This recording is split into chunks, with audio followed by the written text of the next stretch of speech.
Baik, terima kasih Tiara, terima kasih Jauza. Bismillahirrahmanirrahim. Assalamualaikum warahmatullahi wabarakatuh. Alhamdulillahilladzi hadana li hadza wa ma kunna linahtadiya laula an hadanallah. Asyhadu an la ilaha illallah wa asyhadu anna Muhammadan abduhu wa rasuluh. Allahumma salli ala sayyidina Muhammadin wa ala alihi wa ashabihi ajmain. Puji syukur kita panjatkan kehadirat Allah Subhanahu wa taala. Kita masih diberikan kesempatan untuk merasakan nikmatnya Islam. Salawat dan beriring salam kita haturkan kepada junjungan kita, baginda Nabi besar Muhammad Sallallahu Alaihi Wasallam.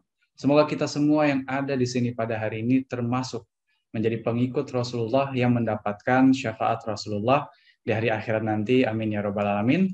Yang saya hormati Bapak Hadi Suwarno sebagai manajer pendidikan Yayasan Badan Kerjasama Pendidikan Bakti Mulia 400, dan juga Kepala Sekolah SMA Bakti Mulia 400 Ibu Diana, dan juga untuk SMP BM 400 Ibu Rika Anwari, serta Dewan Guru, serta yang saya hormati guru saya Murabbi Ruhina, Al-Ustaz Al-Mukarram Al-Fadil Habib Gesh bin Abdurrahman As-Segaf, yang pada hari ini sudah bersama kita pada hari ini. Assalamualaikum Habib. Waalaikumsalam warahmatullahi taala wabarakatuh. Anak-anak kita senang sekali hari ini karena di momen yang sangat baik kita ingin memperingati tentang peristiwa yang sangat penting, yaitu peristiwa Isra Miraj yang nanti pasti akan dijelaskan secara baik sekali oleh Habib Gesh Abdurrahman As-Segaf. Dan apa yang membuat kita beruntung karena hari ini peristiwa penting terkait perjalanan Rasulullah Sallallahu Alaihi Wasallam akan dijelaskan langsung oleh keturunan Rasulullah Sallallahu Alaihi Wasallam. Yang berada di hadapan kita adalah zuriyah Rasul, yang darah Rasul mengalir pada tubuh beliau. Maka kita dengarkan, kita simak, sebagaimana kita seakan hari ini berada di hadapan Rasulullah Sallallahu Alaihi Wasallam, karena saat ini kita berada bersama zuriyahnya. Anak-anak, kita harus kenal semuanya. Ini adalah Habib Gesh Abdurrahman As-Segaf, Ustadz kita semua. Ya, kalau anak-anak sering buka televisi, ada di Damai Indonesiaku, ada di iNews TV dan sebagainya. Beliau adalah alumni dari Universitas Al-Azhar Kairo Mesir untuk jurusan Akidah Filsafat, dan juga melanjutkan S2 di Dirasat Islamiyah Universitas Islam Negeri Jakarta Syarif Hidayatullah. Dan buat Bapak Ibu guru juga, apa yang disampaikan Habib Gesh nanti juga mungkin akan sangat dapat banyak bersinggungan, karena Habib Gesh juga adalah pernah menjabat sebagai wakil kepala sekolah dari Sekolah Islam Terpadu terbesar se-Asia, Al-Bukhari Islamic University Islamic School, yang ada di Kedah, Malaysia, dan pernah juga selama beberapa tahun berada di Islamic Center of Newcastle, Australia, dan juga banyak sekali. Ya, maka anak-anak, nanti ini kesempatan yang sangat baik untuk kita bisa meneladani, kita bisa mengambil hikmah dari pelajaran Rasulullah langsung dari keturunan Rasulullah Shallallahu Alaihi Wasallam, yang keilmuannya bersambung dari guru-guru sampai kepada Rasulullah Shallallahu Alaihi Wasallam. Baiklah, tanpa memperpanjang, kami berikan kesempatan kepada Al-Ustaz Al-Mukarram Al-Fadil Habibana Habib Gesh Abdurrahman As-Segaf untuk menyampaikan tausiah dan materinya. Bismillahirrahmanirrahim. Wahaikum bitahiyatil Islam. Assalamualaikum warahmatullahi taala wabarakatuh. Alhamdulillah wassalatu wassalamu ala sayyidina Rasulillah Sayyidina Muhammad ibn Abdullah wa ala alihi wa sahbihi wa mawalah wa la hawla wa la quwwata illa billah. Asyhadu an la ilaha illallah wahdahu la syarikalah wa asyhadu anna sayyidana wa maulana Muhammadan abduhu wa rasuluhu la nabiyya wa la rasula ba'dah, amma ba'du. Fanawayna at-ta'allum wa ta'lim wal ifadah wal istifadah wal iqamah wal istiqamah wal hatha ala tamassuki bi kitabillah wa sunnati rasulillah ibtigha'an limardatillahi wajhil karim. Allahumma faqihna fid din wa 'allimna ta'wil waj'alna minal ladzina yastami'una al-qawla fayattabi'una ahsanah. Allahumma arinal haqqa haqqan warzuqna ittiba'ah wa arinal batila batila warzuqna ijtinabah wa adkhilna bi rahmatika fi ibadikas salihin, amin ya rabbal alamin. Yang saya muliakan dan cintai Bapak Manajer Pendidikan Yayasan Badan Kerjasama Pendidikan Bakti Mulia 400, Bapak Hadi Suwarno MPD. Yang saya muliakan dan hormati Kepala Sekolah SMA Bakti Mulia 400 Ibu Diana, Yang saya muliakan dan hormati Kepala Sekolah SMP Bakti Mulia 400 Ibu Rika Anwari, segenap Dewan Guru dan Sivitas Akademika yang hadir, dan khususnya guru saya, saudara saya, teman saya, sahabat saya seperjuangan, Al-Ustadz Al-Fadhil Al-Mukarram, Pangeran Arsyad Ihsanul Haq. Semoga dengan hadirnya kita di majelis ini, Allah SWT berkenan untuk meningkatkan derajat kita, menaikkan kemuliaan kita, dan kita semua kelak dikumpulkan bersama Nabi Muhammad SAW. Poin penting, memperingati Isra dan Mi'raj ini bukan hal sepele. Tolong dicatat dengan bold ini. Di zaman sekarang, memperingati Isra dan Mi'raj hukumnya wajib. Artinya kalau ada orang, dia mampu memperingati Isra dan Mi'raj, tapi dia tidak memperingatinya, bisa jadi dia berdosa. Dalam satu daerah misalnya, orang-orang tidak peduli terhadap peringatan Isra wal Mi'raj. Maka satu desa, satu kampung, satu kecamatan, satu kota, satu kabupaten, satu provinsi itu akan terkena dosa oleh orang. Kok bisa, Bib? Apa korelasinya? Baik. Ini mungkin statement pertamanya agak serem ya, tapi memang faktanya demikian. Al-Imam Al-Baijuri di dalam kitab beliau Hasyiah ala Syarah Aqaid An-Nasafiyah, sebuah kitab akidah yang termasuk prominen di dalam agama Islam ini, beliau mengatakan, quote by quote, mungkirul Isra kafir. Yang mengingkari Isra maka dihukumi sebagai orang yang sudah keluar dari agama Islam. Jadi kalau ada orang mengatakan saya tidak percaya dengan Isra Nabi Muhammad SAW, maka orang tersebut sudah keluar dari agama. Nah, serem kan? Kenapa bisa begitu? Karena Isra ini adalah ketetapan Allah yang termaktub di dalam Al-Quran dan tidak multitafsir. Subhanalladzi asra bi'abdihi lailam minal masjidil harami ilal masjidil aqsa alladzi barakna haulahu linuriyahu min ayatina innahu huwas samiul basir. Maha suci zat yang memperjalankan hambanya dari Masjidil Haram ke Masjidil Aqsa. Ini tidak bisa ditafsirkan dengan tafsir apapun. Maha suci zat yang memperjalankan hambanya, yaitu Rasul Shallallahu Alaihi Wasallam, dari Masjidil Haram ke Masjidil Aqsa. Tidak ada Masjidil Haram selain yang ada di Mekah, dan tidak ada Masjidil Aqsa selain dari yang ada di Palestina. Nah, berat ya. Maka urusan memperingati Isra wal Mi'raj ini adalah urusan keimanan. Kalau saya pribadi, Dewan Guru, Bapak Ibu yang hadir di sini, saya rasa tidak akan menjadi problem. Tapi masalah akan terjadi apabila kita melupakan generasi penerus kita. Setiap saya memperingati Isra dan Mi'raj, pasti ada kumpulan anak-anak kecil yang berisik. Wah, gitu. Lalu ada bagian yang menertibkan dan saya perintahkan, sudah biarin saja. Loh kenapa, Bi? Biarkan mereka terbiasa dulu. Ketika umur mereka 7 tahun, mereka datang ke masjid untuk memperingati Isra wal Mi'raj Nabi Muhammad SAW.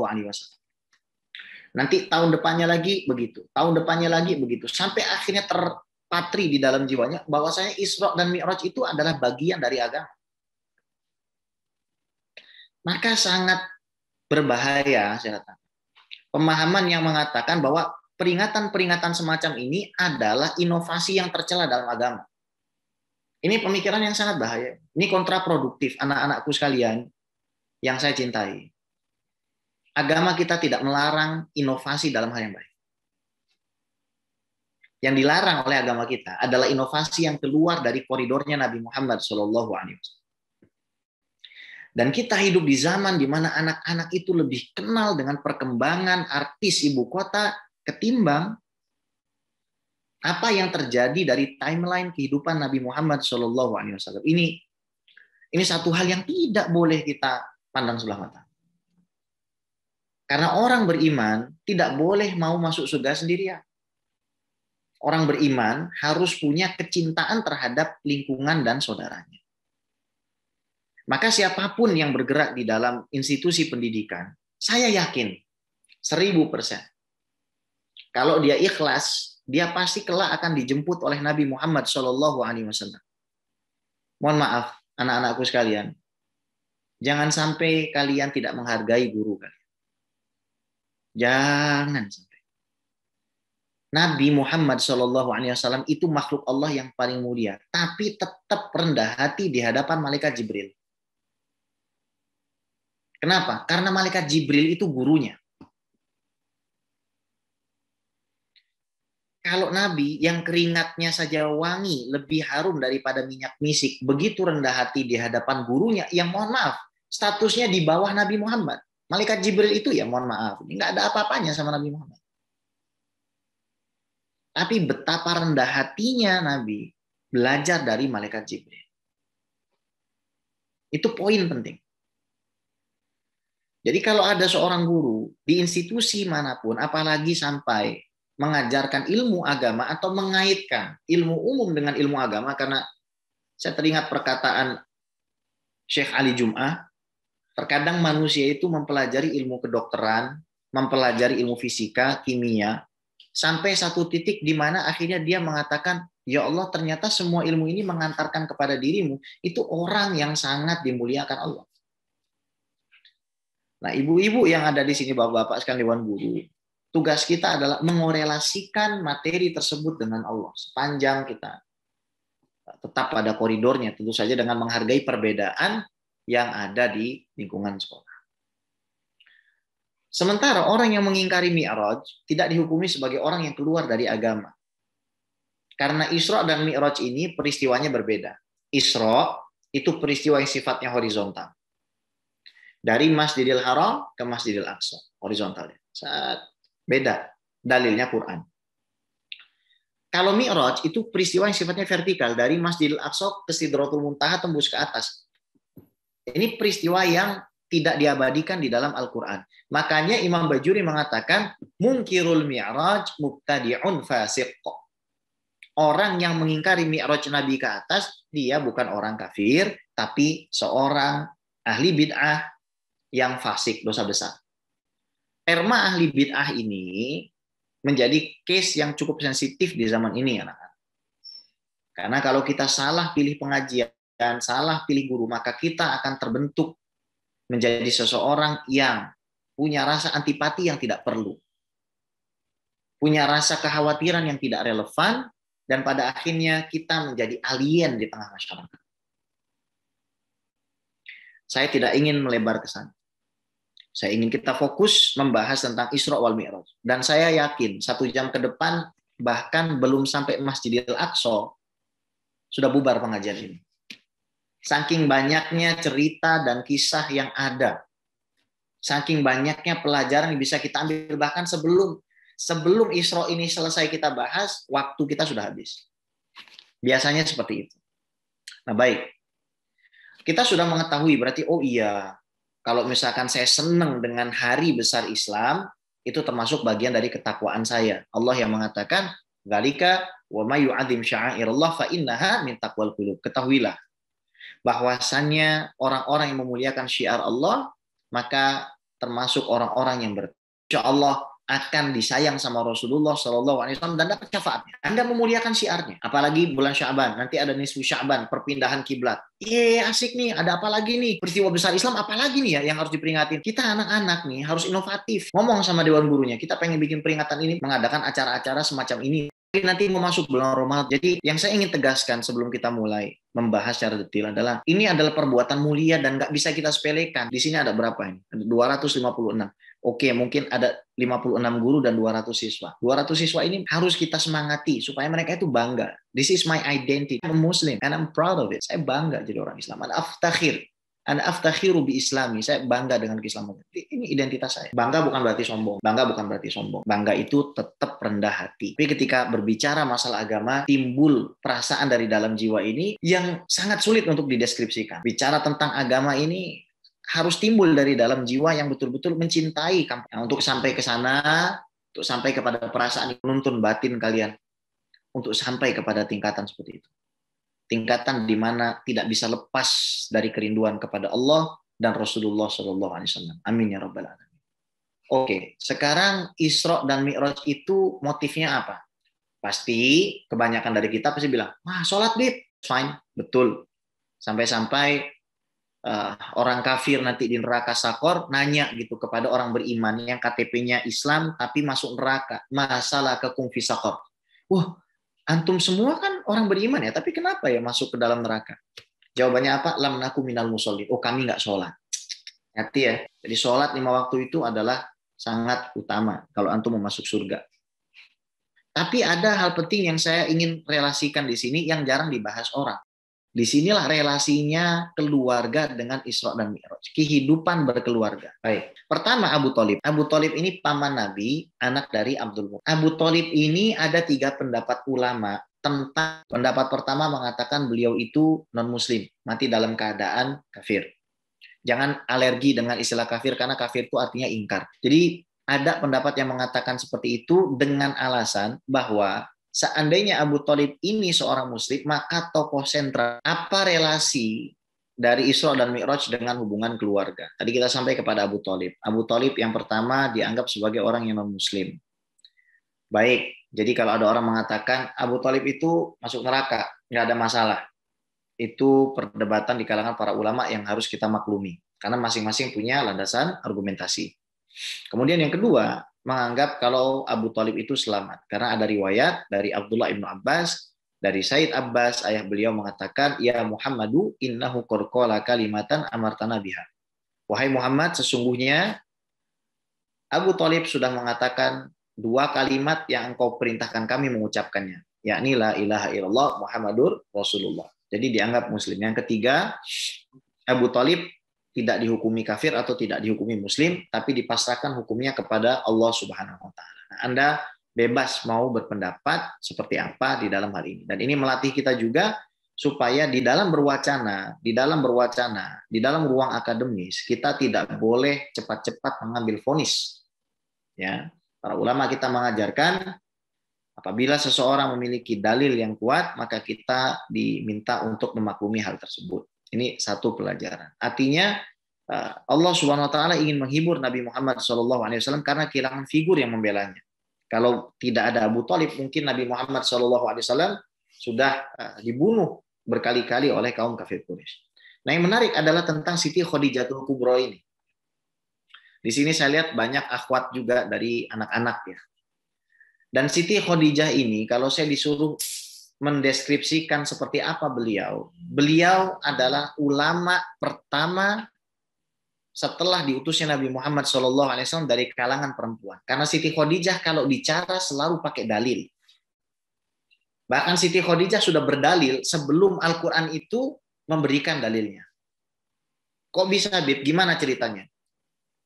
Kenapa Nabi Muhammad SAW sangat cinta dengan Siti Khadijah? Ini faktornya banyak. Faktornya sangat banyak. Tapi saya ingin tarik ketika Nabi SAW pertama kali mendapatkan wahyu umur 40 tahun. Ketemu dengan malaikat Jibril, dalam keadaan takut, Nabi turun pulang ke rumah. Yang ditemui adalah seorang istri, seorang wanita yang sangat rendah hati dan sangat rupawan serta berakhlak mulia. Nabi mengatakan, ini khosyitu ala nafsi. Aku takut kalau aku tuh nggak bisa membawa beban ini. Bayangin anak-anak, satu orang disuruh merubah mindset seluruh dunia. Pada zaman itu anak perempuan dikubur hidup-hidup. Kalau kita sekarang, Siti Khadijah mengatakan kepada Nabi Muhammad SAW, wahai kekasihku suamiku, jangan kamu khawatir. Wallahi ma yukhzikallah. Demi Allah, Allah tidak akan mencelakakan kamu. Ini pelajaran penting. Kalau kita mau selamat di zaman ini, maka kita harus melakukan 5 hal yang dilakukan Rasulullah SAW. Dan ini dalil dari Siti Khadijah bahwa Nabi nggak akan celaka. Hal yang sangat sederhana. Pertama, innaka latasilur rahim. Kamu menyambung tali silaturahim. Wa taksibul ma'dum. Kamu memenuhi hajat orang yang membutuhkan. Wa tahmilul kal. Kamu mau memikul beban orang yang tidak sanggup. Wa taqrid dhaif. Kamu mau memuliakan tamu. Wa tu'inu ala nawaibil haq. Engkau mau untuk menolong para pembela kebenaran. Nyambung tali silaturahim maknanya adalah kepada keluarga.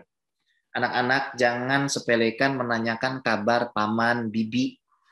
Jangan sepelekan menanyakan kabar keponakan, sepupu. Assalamualaikum, apa kabar? Kami diajarkan untuk seperti itu. Nabi tidak celaka, Nabi sukses di dalam dakwahnya, pekerjaannya. Satu, nyambung tali silaturahim. Yang dimaksud rahim itu siapa? Zawil arham, keluarga kita, baik yang dekat maupun yang jauh. Yang dimaksud silaturahim itu keluarga kita. Maka ketika ada misalkan saudara dari ayah kita atau saudari dari ibu kita dalam keadaan sulit, kita bantu. Tahadus binikmah. Saya ngubungin misalkan adik dari ayah saya. Tanya kabar, ujungnya minta nomor rekening. Saya minta nomor rekening. Dan rutin saya berikan itu kepada beliau. Ini tahadus binikmah, supaya takriban lil fahmi, supaya Anda tahu pemahaman itu dekatnya seperti itu. Tidak lama, saya pergi ke Pangkalan Bun di Kalimantan, saya ketemu dengan gubernur, diundang sama gubernur ke rumahnya.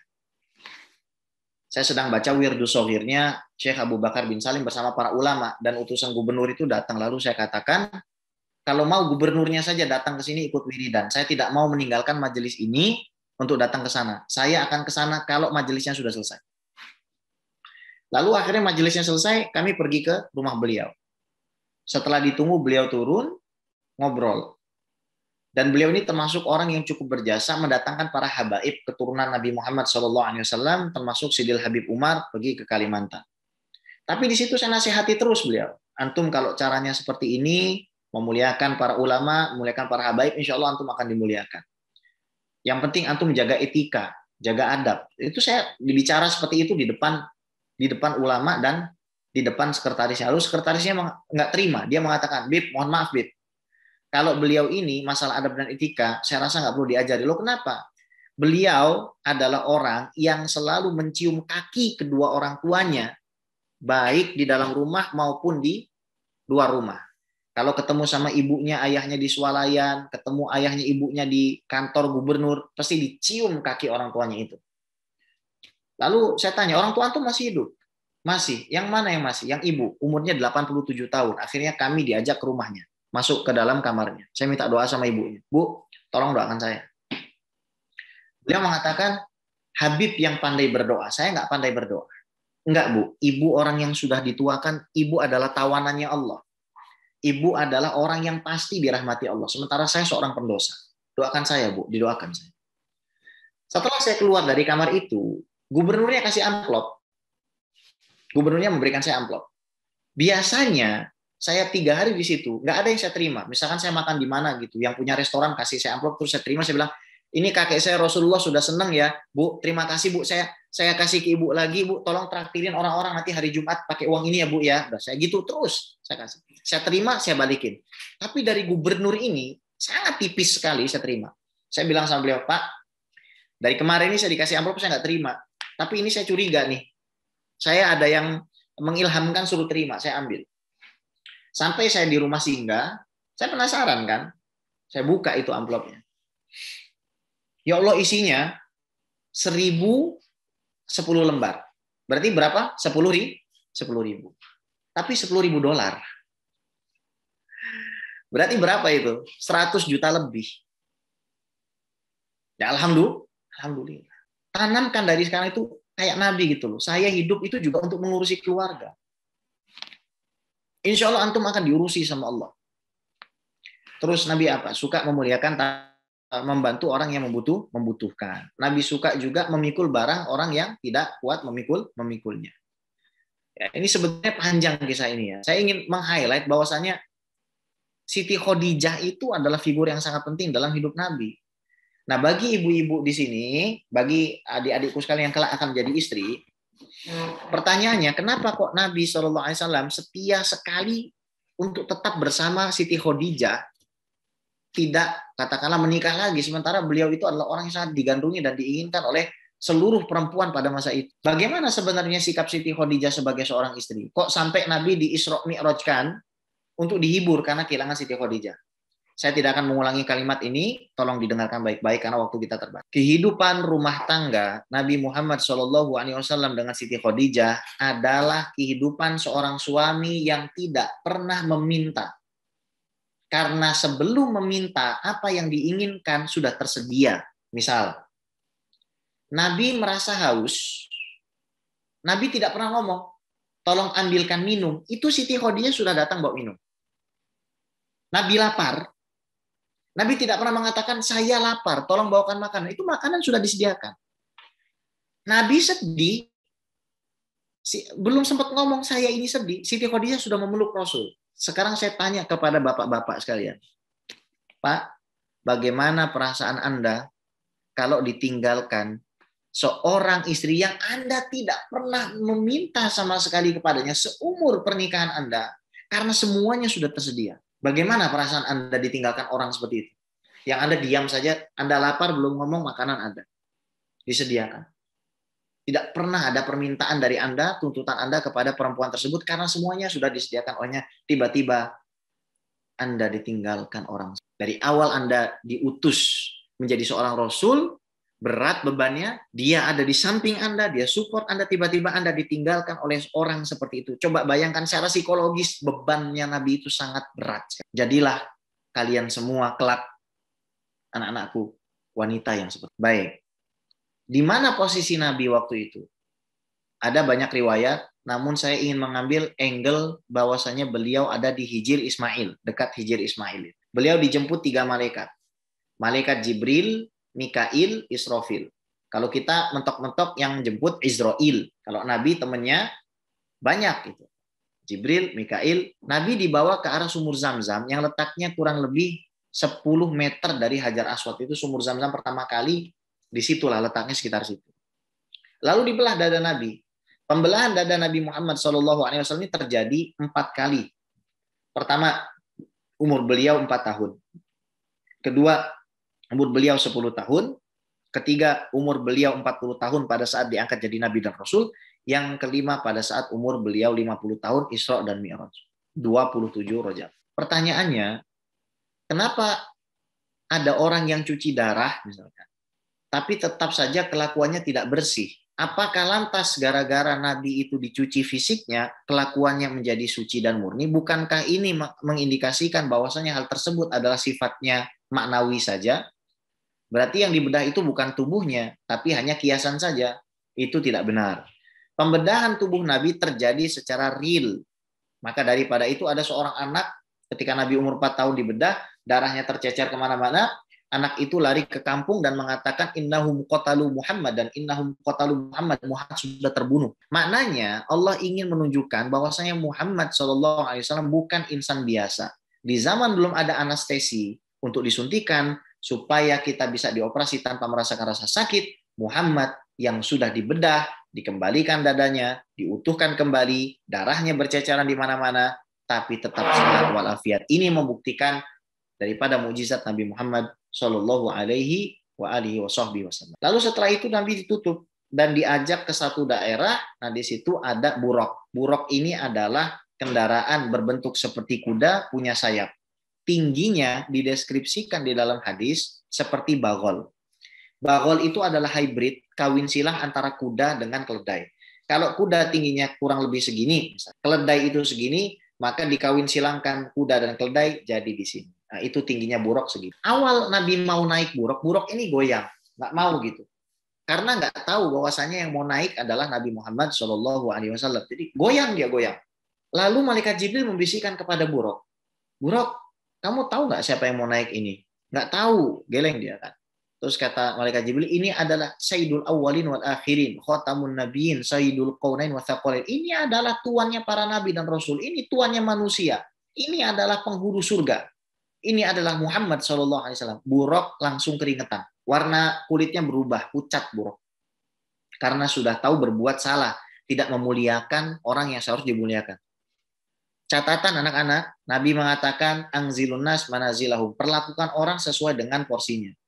Anda ketemu dengan orang berilmu, jangan pernah sakiti hati. Guru-guru Anda, anak-anak, jangan kamu sakiti hati. Tawaduklah dengan guru-guru kita itu. Rendah hatilah. Meskipun guru biologi, meskipun guru biologi, sama. Itu ilmu semua dari Allah.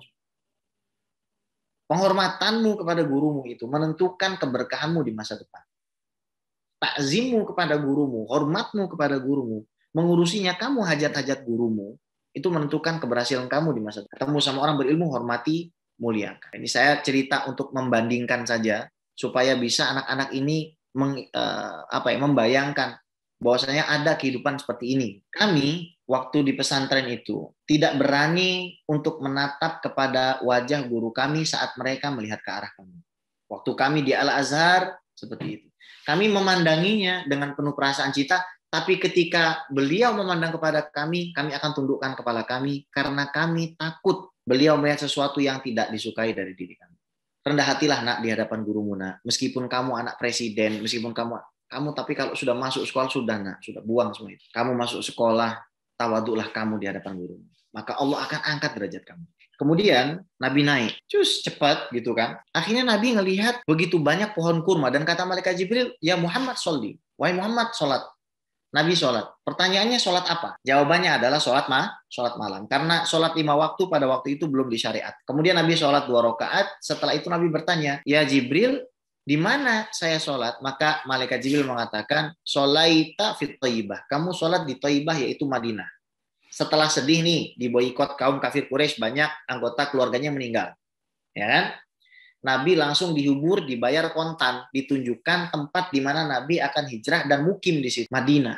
Kamu akan pergi ke sini Muhammad, kamu akan sukses di sini. Dibayar kontan itu Nabi kesedihannya sama Allah. Inna ma'al usri yusra, inna ma'al usri yusra. Pengen jadi orang yang seperti itu, ada caranya. Caranya salah satunya nih teman-teman. Kalau pengen dihibur sama Allah setelah antum mendapatkan kesulitan, caranya ada di dalam surat Al-Baqarah. Alladzina yunfikuna fis sarra'i wad-dharra'i, itu satu ya. Innal ladzina yunfikuna amwalahum bil-laili wan-nahari sirran wa 'alaniyatan lahum ajruhum 'inda rabbihim wala khaufun 'alaihim wala hum yahzanun. Nah, bayangkan kita punya uang 10.000. Bagaimana pakai uang 10.000 tapi bisa menjadikan kita nanti dikasih kejutan sama Allah yang bagus. Caranya, Al-Qur'an mengajarkan membagi uang 10.000 itu jadi 4, 2.500. Innal ladzina yunfikuna amwalahum bil-laili wan-nahari. Malam 2.500 infak.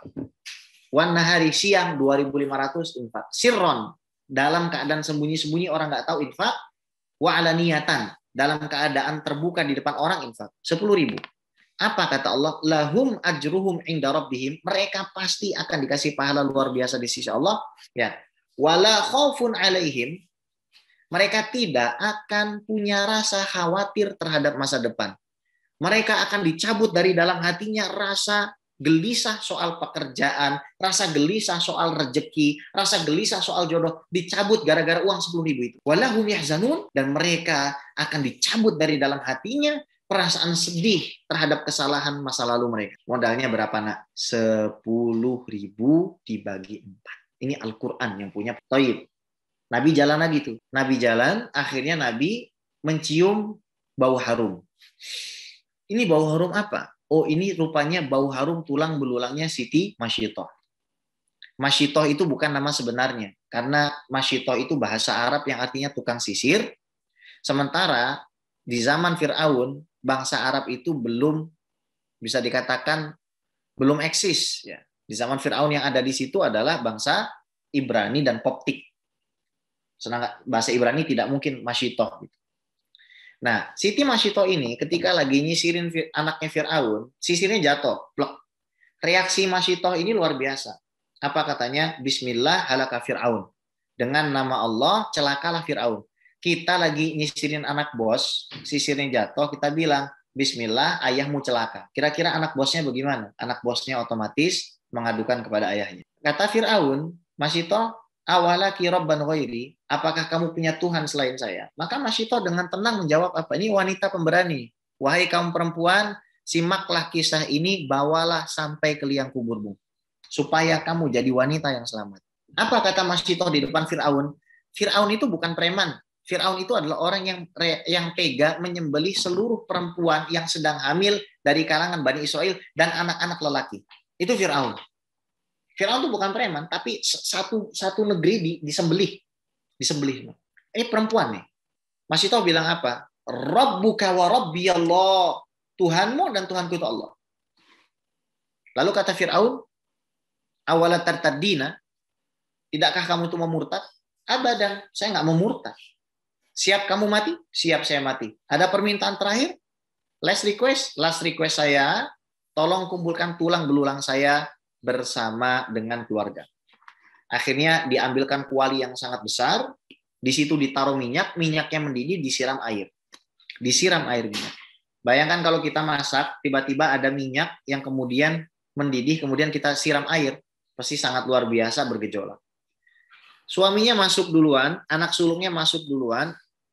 Yang terakhir adalah Siti Masyitoh dengan seorang bayi yang sedang disapih belum 2 tahun. Sempat timbul perasaan ragu di dalam diri Masyitoh berbicara. Bayi belum 2 tahun ngomong. Ini kalimat, saya setiap cerita ini selalu merinding sendiri. Karena ini kalimat yang saya jadikan pedoman di dalam hidup saya, dan inilah pedoman seorang yang mati dalam keadaan husnul khotimah. Anak itu bilang kepada ibunya begini, wahai ibuku, la takhafi, jangan kamu khawatir terhadap masa depan. Wala tahzani, jangan kamu juga sedih atas apa yang sudah berlalu. Fa innaki alal haq, karena kamu berada di atas jalan yang benar. Yang benar itu jalan seperti apa, anak-anak? Tidak mau bermaksiat. Jalan yang benar itu jalan yang seperti apa, anak-anak? Mau jadi orang yang bermanfaat. Selama antum di atas jalan yang benar, seperti apapun respon orang lain, seperti apapun pandangan mereka, jangan kamu takut tidak punya pekerjaan, jangan kamu takut tidak punya jodoh, temanmu pacaran, kamu nggak pacaran, jangan pergi ke tempat-tempat maksiat dan dianggap bergaul, jangan takut. Kamu tetap di atas koridor yang benar, Allah akan jamin masa depanmu. Allah akan jamin masa depanmu seperti Allah menjamin masa depannya Rasul. Yang penting kamu benar. Kamu benar. Dan kebenaran itu tidak pernah dijadikan tolak ukurnya adalah pandangan manusia. Kalau teman-temanmu ada yang mencibir karena dirimu tidak mau pacaran, karena dirimu seperti ini, dirimu tidak mau TikTok-kan dan lain seterusnya, biarkan saja. Suatu hari Allah Subhanahu wa taala akan tampakkan di hadapan mereka bahwasannya Allah Subhanahu wa taala memuliakan orang-orang yang bersabar. Saya diminta sama Ustadz Pangeran untuk dikasih waktu untuk sesi tanya jawab, ya. Makanya saya katakan sebenarnya sangat panjang sekali ini kita mau membicarakan tentang Isra dan Mi'raj, apalagi merelasikannya dengan kehidupan kita. Sangat banyak sekali. Ini bahkan belum sampai ke tempat kedua kita membicarakan tentang Isra dan Mi'raj. Saya ingin mengapresiasi dengan banyaknya teman-teman anak-anakku yang ada di sini, ini sangat luar biasa. Insya Allah ini menjadi awal yang baik Maulana, dan mereka semua tetap insya Allah senang dengan majelis ilmu ke depannya. Amin. Insya Allah. Ini ada yang direct message. Oh, direct message ya. Baik, Bib mau tanya bagaimana cara Habib menjelaskan kepada orang yang bukan muslim untuk dijelaskan tentang Isra dan Mi'raj karena bagi mereka itu hanya fiktif. Gini.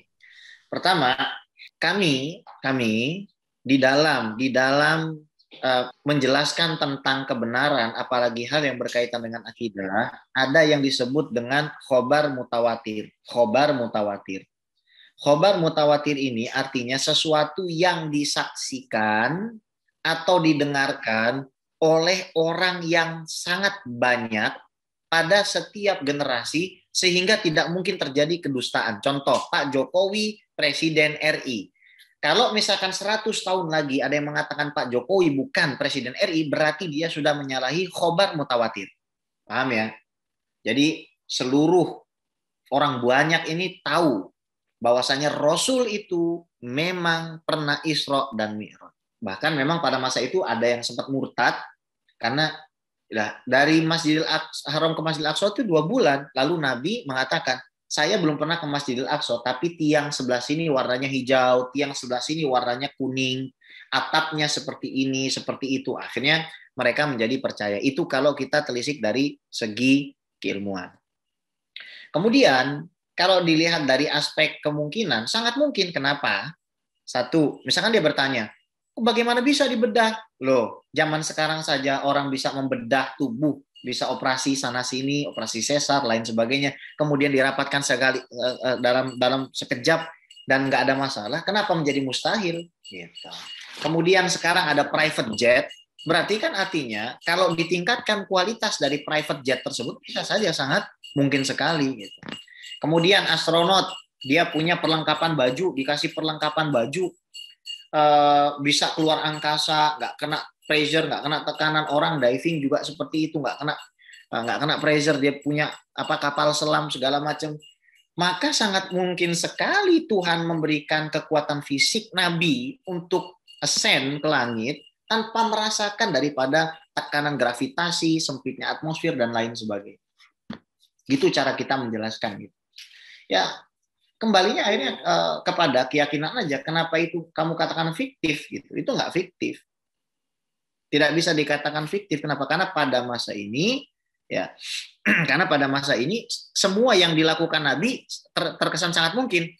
Dari Masjidil Haram ke Madinah, kemudian ke Bethlehem, kemudian ke Tursina, kemudian ke Masjidil Aqsa, sangat mungkin sekali kita pakai private jet.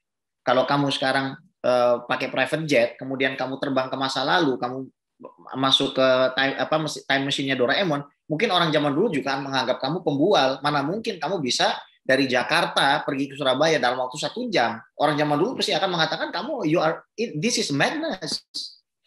Ya, tapi sekali lagi ingat, kalau orang tersebut tetap tidak percaya, antum tidak usah memperuncing masalah. Antum sudah mulia karena antum sudah berusaha menjelaskan. Ini ada pertanyaan lagi, Habib, saya ingin bertanya cara menghilangkan was-was dan rasa cemas ketika sholat bagaimana? Begini, Nabi pernah ditanya sama Mu'az bin Jabal, ya Rasulullah, dullani ala amalin yudkhilunil jannah wa yuba'iduni minan nar. Saya pengen tahu amalan supaya saya dekat sama surga dan jauh dari neraka. Laqad sa'alta an 'azim. Kamu sudah bertanya tentang urusan yang berat. Nabi akhirnya menyebutkan syahadat, sholat, puasa, zakat, haji. Nabi menyebutkan sedekah, berjihad, dan lain sebagainya. Tapi ujung hadis ini menarik nih.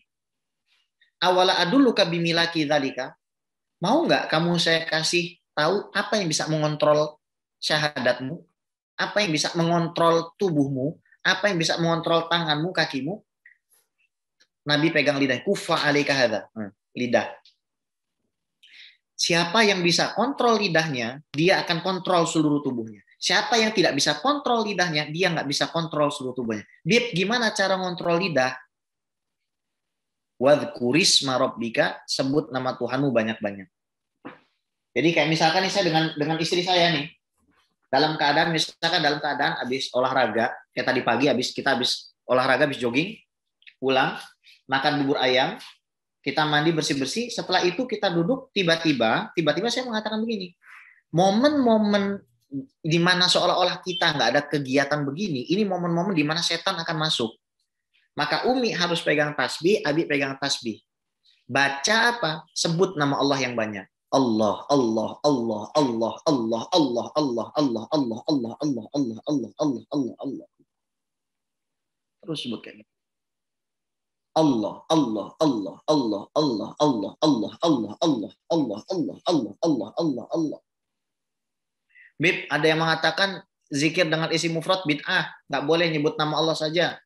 Nabi mengatakan hadis sahih Muslim, la taqumu hatta la yuqal Allah, Allah, Allah. Kiamat tidak akan datang selama masih ada yang nyebut Allah, Allah, Allah.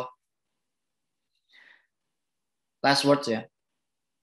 Siapa yang lidahnya disibukkan menyebut nama Tuhannya, maka pasti akan sedikit nyebut makhluknya. Dan siapa yang sedikit nyebut makhluk, lisannya sedikit menyebut makhluknya Tuhan, maka hatinya tidak akan galau. Kenapa hati kita risau? Ini lidah terlalu banyak nyebut nama makhluk, dan lidah ini sudah mulai lupa rasa manisnya menyebut Khalik. Jadi ketika lidahmu itu sudah merasakan manis nyebut Allah, Allah, Allah, Allah, Allah, Allah, Allah, sholatmu enak, sholatmu khusyuk, ibadahmu khusyuk, karirmu sukses, kemudian juga studimu sukses, dan insya Allah kamu akan jadi orang yang bermanfaat. Baik, Maulana, naktafi insya Allah. Mungkin naktafi wa fi mazid wala kif ya.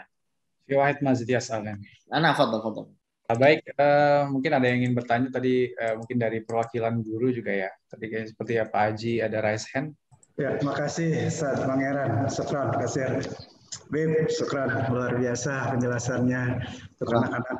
Mewakili saja biar anak-anak ini. Dalam riwayat Isra Mi'raj itu kan terjadi perintah sholat dari 50 menjadi 5, Bib. itu menjadi polemik sehingga dia mengatakan seolah-olah Nabi kok taat kepada atau tunduk kepada Nabi Musa dan seterusnya begitu, kok tawar-menawar begitu. Sebenarnya fenomena pertanyaan seperti itu gimana, Habib? Pandangan Habib? Saya diajarkan oleh Nabi saya, kita jelaskan. Saya sama orang itu Pak Haji. Kami diajarkan oleh Nabi kami untuk tetap menerima masukan dari siapapun. Pak Haji misalkan Pak Haji, Ustadz Haji, saya ini guys, umur saya baru 30 sekian tahun. Ustadz boleh nggak saya kasih saran Ustadz? Ustadz kayaknya memang ganteng kalau misalkan pakai baju putih-putih. Ustadz Haji bilang, oh iya, aku memang suka baju putih-putih. Loh, apakah gara-gara Ustadz nerima saran saya, lantas saya jadi lebih mulia? Ya Allah, nggak gitu. Itu hanya mindset orang yang mungkin cari-cari kesalahan. Mungkin sedang datang bulan Pak itu Pak. Pertanyaan nggak substansial. Dan ini menunjukkan bahwa Rasul kita adalah Rasul yang rendah hati, nggak sombong. Coba kalau Rasul bilang, sorry ya, saya kan Nabi akhir zaman, kamu kan Nabi Bani Israel, yang bangkang banyak. Saya nggak perlu saran dari kamu. Nggak bisa gitu. Justru ini menunjukkan kemuliaan seorang Rasul yang bisa menerima nasihat dari siapapun. Masya Allah. Sebelumnya saya mohon izin MC, Ustadz Pangeran, Dewan Guru sekalian. Pertama-tama saya ingin mengucapkan terima kasih banyak. Saya sangat mengapresiasi, saya merasa sangat dimuliakan bisa diundang ke SMP dan SMA Bakti Mulia 400. Ini datang dari hati saya. Anak-anakku, kalian semua adalah yang nanti kelak gantiin kami loh. Kami ini nanti pada mati, masuk kubur nak. Tolong jaga ya nak masa mudamu nak ya, jaga betul. Cintailah Rasulmu, cintailah keturunan Rasulmu nak, cintai guru-gurumu nak, itu aja. Cinta Rasul, cinta keturunannya, cinta sama guru-guru. Tolong nak kalau kami mati, biar kami matinya nih enak ya. Jagain ini loh Indonesianya nak ya. Sudah buat para Dewan Guru terima kasih banyak. Saya sudah diizinkan walaupun saya ini kadang-kadang ngomongnya agak ceplas-ceplos tapi saya mohon dimaafkan. Saya terima kasih banyak dan moga-moga kita bisa silaturahim lagi. Dan kepada Ustadz Pangeran saya terima kasih banyak. Saya izin pamit. Assalamualaikum warahmatullahi taala wabarakatuh. Waalaikumsalam warahmatullahi wabarakatuh.